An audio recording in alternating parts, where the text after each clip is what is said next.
Welcome to How I Unfucked My Life. Yeah, I know, that sounds a little aggressive and offensive, but so is life, and we need aggressive solutions. So, let's get started.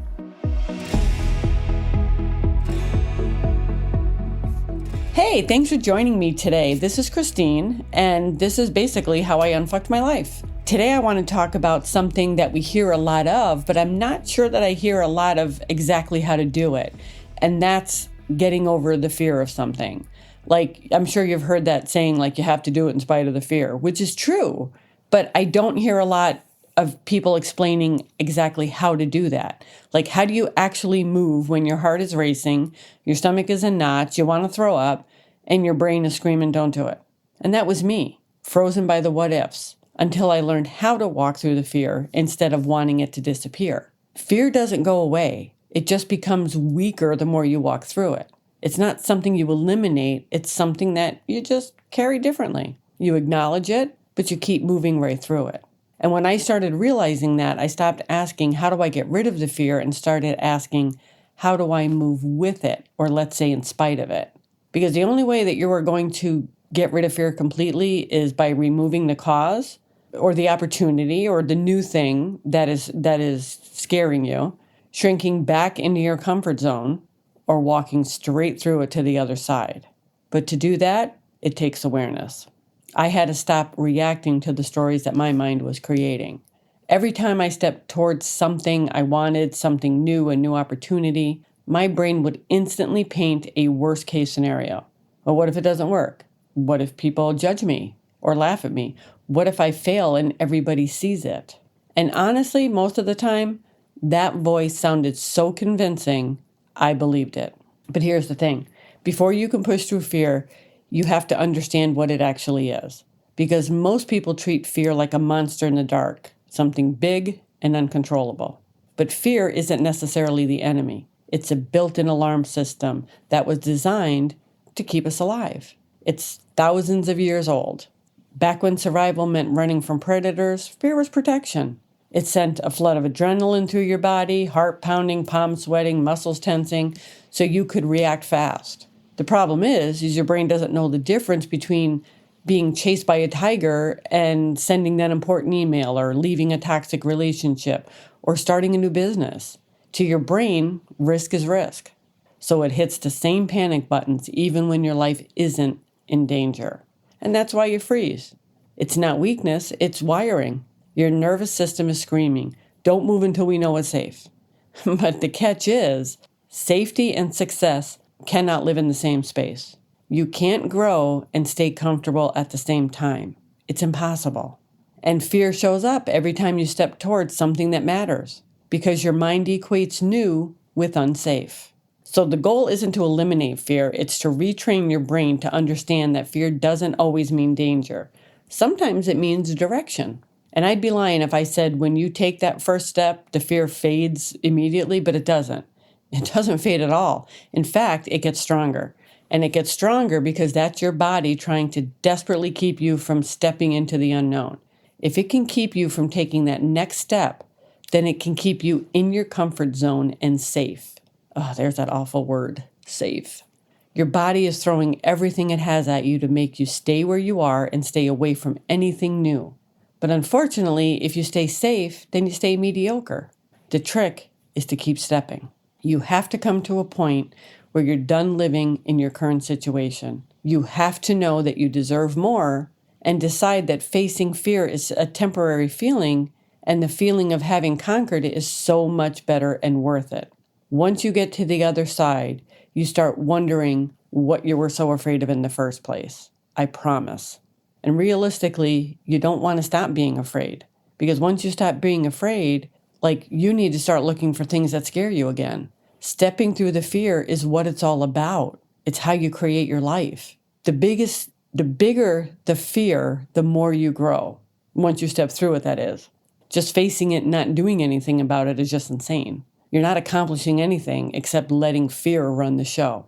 I was afraid as fuck about getting divorced, about stepping in front of people to speak, leaving a relationship, to starting my podcast, but I did them anyway. I did them in spite of wanting to throw up cry, or even run. And guess what? I didn't die. I didn't crumble. I didn't stop living. I wasn't a laughing stock. And even if they do laugh, who cares? What happened was actually the opposite. When I started stepping through the fear, that's when I started loving life and experiencing things I never thought I would. One day I just asked myself a new question. What if it does work? What if? What if the only thing standing between where I am and where I want to be is this fear that I keep feeding? So here's what I learned about stepping through the fear. You got to feel it fully, but don't feed it. So don't shove it down, but don't give it the microphone either. You see, fear thrives on attention. Observe it, name it, but don't hand it the steering wheel. I acknowledge fear every single time I feel it. But now, instead of it stopping me in my tracks, I step through it because I know it's temporary and I know the feeling of accomplishing what I was so afraid to do feels better than any comfort zone ever could. And breathe and move anyway.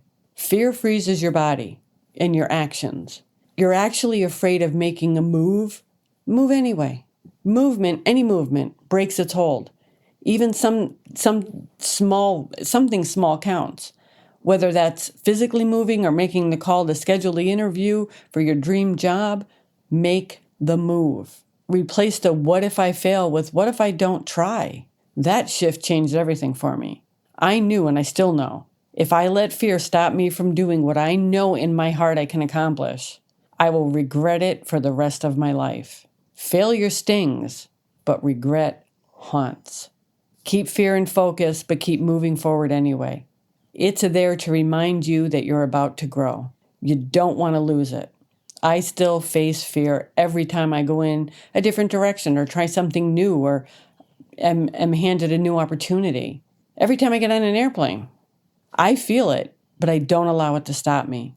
I acknowledge its existence, but that's it. I no longer go down the what if rabbit hole.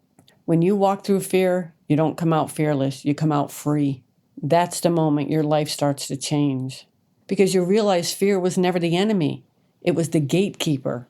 And once you learn how to walk through that gate, everything on the other side opens up and your life becomes an adventure. So the next time fear shows up, don't wait for it to leave and don't slip into your comfort zone so it does. Just whisper, I can do this, and take the damn step anyway, because you can do it. You were put here to do it. And here's what I want you to remember. Fear is just a signal. It's your brain's way of asking, are you sure you want this? And it's your job to say, hell yeah, I do. So when you feel frozen, don't shame yourself. Take a breath, unclench your jaw, drop your shoulder, and take one small step. That's how you rewire your body to trust you again. You don't beat fear by waiting for courage. You build courage by moving through the fear. That's how you push through when you're frozen. So if fear's standing in your way right now, look it straight in the eye and tell it, you can come with me, but you're no longer driving. Because the moment you move even just 1 inch, you've already won. Now, if this episode hit home for you, take a second to share it with someone who needs to hear it today. Because we've all been there, stuck in a place between wanting more and being scared shitless to move. And if you're ready to learn how to stop letting fear run your life, hit that follow button so you don't miss the next episode. Thank you for taking the time to listen to this episode. I don't take that lightly. I'm Christine DeGrazzi, and remember, fear doesn't mean stop. It means you're stepping into something bigger. Now go take that step. You've got this. Listen, at the end of the day, it's simple. You either make excuses or you make progress, but you can't do both. If something in this episode hit home, then sit with it. Do something about it. And if you're serious about changing your life, start acting like it. And if you're not, well, that's on you. Life doesn't wait. I'll catch you next time on How I Unfucked My Life. And remember, nothing changes if you don't.